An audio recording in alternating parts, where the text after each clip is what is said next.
ஊருக்கு போயிட்டு வந்து ப்ரௌனி செய்யவே இல்லை. ஒரு 2 டேஸ்க்கு முன்னே ப்ரௌனி பண்ணலான்னு ஸ்டார்ட் பண்ணேன். எக்கெல்லாம் ஏன் மெஷர் பண்ணிகிட்ருக்கேன்னு பார்த்தீங்களா? எக்கோட வெயிட் வந்து நம்ம வந்து ஒரு முட்டை வந்து நார்மலாக இருக்கும், ஒன்று பெருசாக இருக்கும், ஒன்று சின்னதாக இருக்கும். இது வந்து கொஞ்சம் பெரிய சைஸ் முட்டை. நம்ம வந்து நார்மலாக பேக்கிங்க்கு யூஸ் பண்ணுறோனாலே 50லேருந்து 55 கிராம் வரைக்கும் உள்ள எக்கே வந்து கரெக்டாக போதுமானதாக இருக்கும். இது வந்து 66 அந்த மாதிரி இருக்கனால கொஞ்சம் பெரிய சைஸாகவே தான் இருந்துச்சு. ப்ரௌனியை பொறுத்த மட்டும் நம்ம என்ன இன்க்ரீடியண்ட் எவ்வளோ கிராமில் போட்டாலும் அதை எல்லாத்தையும் ஆட் பண்ணி நம்மளுக்கு ஒரு டோட்டல் வரும் இல்லையா, அந்த அளவுக்கு நம்மளுக்கு வந்து ஃபைனலாக ப்ரௌனி ரெடி பண்ணி வர்றப்போ நம்மளுக்கு அந்த வெயிட் வந்து ஈக்குவலாக இருக்கும்.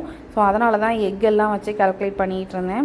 அன்றைக்கி ப்ரௌனி பண்ணுறப்ப பாதி மட்டும் டாப்பிங்ஸ் வந்து ஆட் பண்ணேன். அதுவே வால்நட் ப்ரௌனி வந்து ரொம்ப சூப்பராக இருக்கும்.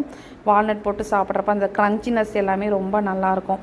ப்ரௌனி வந்து பார்த்திங்கன்னா நார்மலாக லோக்கலில் உள்ள ஷாப்பில் நம்ம ஏதாவது ஒரு பேக் பண்ணி வச்சுருக்கிறதெல்லாம் நம்ம வாங்கினோம் அப்படின்னா ப்ரௌனியா அப்படிங்கிற மாதிரி ஆயிரும்.